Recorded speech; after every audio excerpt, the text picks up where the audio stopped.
In late July 2023, we were dropped off on the upper Hanbury River to begin a 19-day canoe trip. Our route was a meandering affair that took us far off the beaten path through the headwaters of the Hanbury, Mary Frances, Thelon, and Snowdrift rivers. Our final few days are inside Thaidene Nene National Park Reserve, a recent addition to Canada's national park system. This landscape is dominated by water, and there are few trees to obstruct passage. Therefore, it is a simple exercise to plot a canoe route connecting lakes with short portages to visit geographic features of interest. Our circuitous route reflected this, although at times we were unsure whether we were on a paddling trip or backpacking with canoes. Numerous eskers crisscrossed this whole area. Our daily progress was largely dictated by the distance between eskers, as they provide excellent campsites and hiking opportunities. This area is very remote, and as expected, we encountered no other people and very little evidence of recent travelers. We certainly satisfied the goal to enjoy an adventure in a secluded wilderness setting. The modest mileage of this junket provided time to explore away from the canoes and stop to enjoy the wildlife. The Hanbury and Thelon headwaters are prime Muskoxen territory, and we frequently encountered muskox as well as caribou.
Even on the barren grounds, we did not escape the intense wildfire season of 2023. Smoke was, at times, heavy enough to sting our eyes. Fantastic sunsets were our reward for the days of murky paddling. We were in the Hanbury watershed for the first 9 days. Our route went north, then east through Smart and Sifton lakes. A shortcut south reconnected with Smart Lake.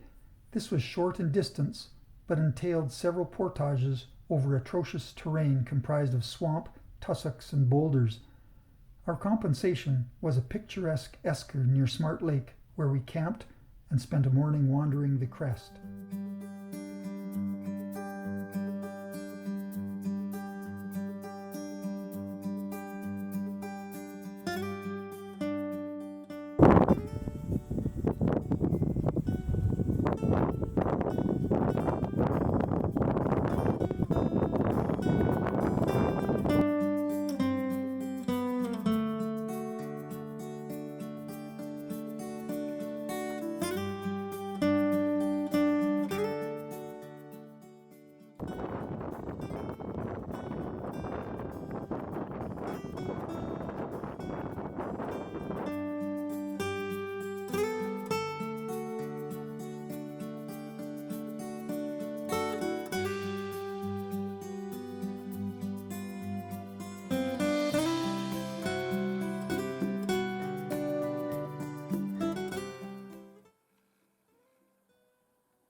sequence of shallow streams, small ponds, and portages led us over the low divide between the Hanbury and Mary Frances watersheds. Mary Frances Lake is an appealing place with white sand eskers and interesting hard rock outcrops.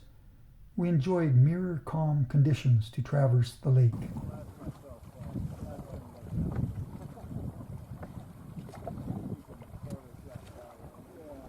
Yeah. Cheers. Cheers.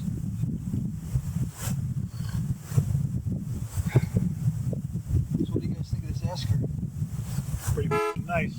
There you go, PG. I like that.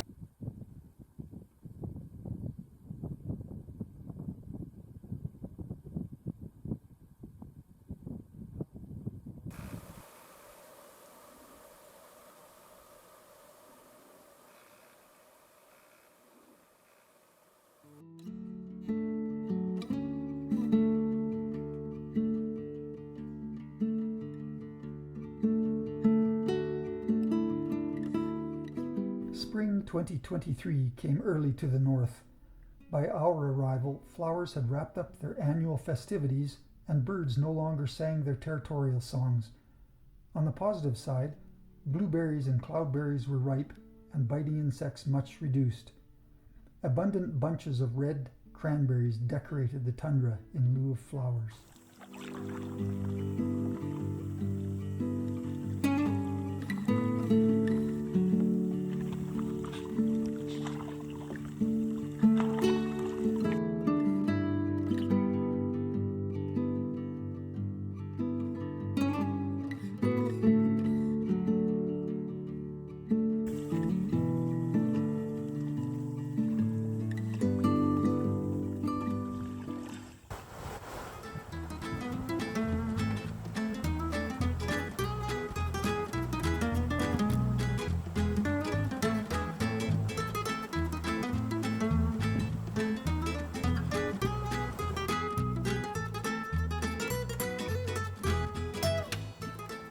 Our only significant stretch of downriver was on the Mary Frances River. As expected, low water turned the Mary Frances descent into an exercise of wading with a little bit of paddling and one portage.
left the Mary Frances River to ascend 25 kilometers up a series of narrow lakes connected by short stream sections.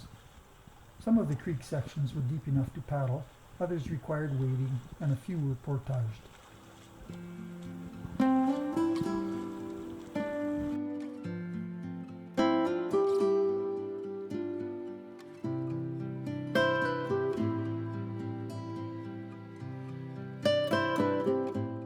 We joined the Thelon headwaters at Guard Lake after a short carry over a scenic esker. From there we pond hopped west to Zucker Creek and Whitefish Lake. At this point we entered Thaidene Nene National Park Reserve.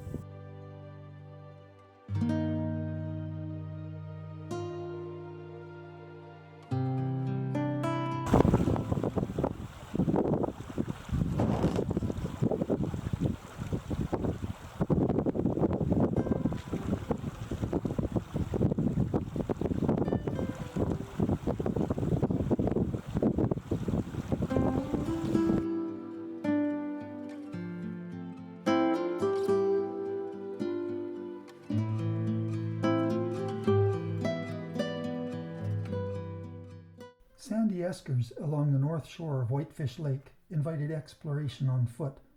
One also provided an excellent harbor, replete with a scenic campsite.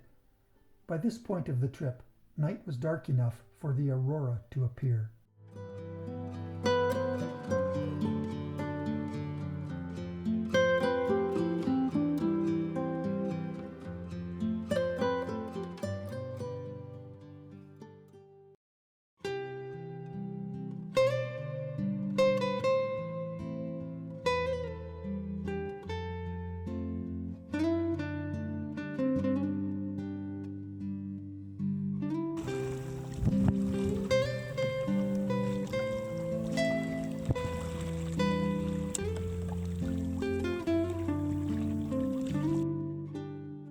Our final route challenge was to cross the watershed divide between Whitefish Lake and Sandy Lake. This is a significant divide. Whitefish Lake, via the Thelon River, drains into Hudson's Bay. Sandy Lake is part of the Mackenzie Basin, draining into the Beaufort Sea. Significance notwithstanding, crossing the divide was a simple affair of following a string of ponds. Small streams connecting some of the ponds reduced the anticipated 9 portages to just 4.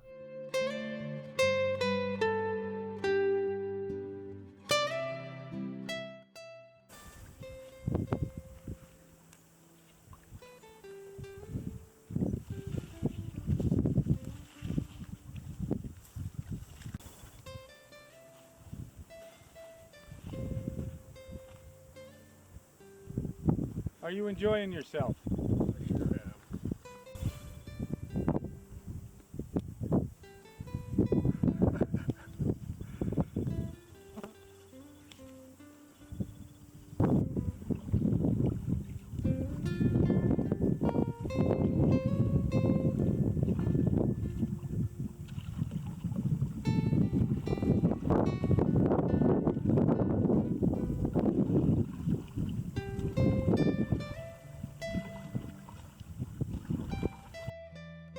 The author of an old trip account had described Sandy Lake as the prettiest lake he had seen in the north. With several eskers crossing the narrow lake and white sand crescent beaches along much of the shoreline, it is a scenic highlight. It was an enjoyable paddle down the length of the lake, where we found a sheltered beach to await the float plane.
On our final afternoon, a strong wind sprang up and carried in smoke from the big Fort Smith forest fire. Next morning, the pilot found us without problem, but poor visibility as we approached Yellowknife resulted in some white knuckle flying. A couple of days later, Yellowknife was evacuated.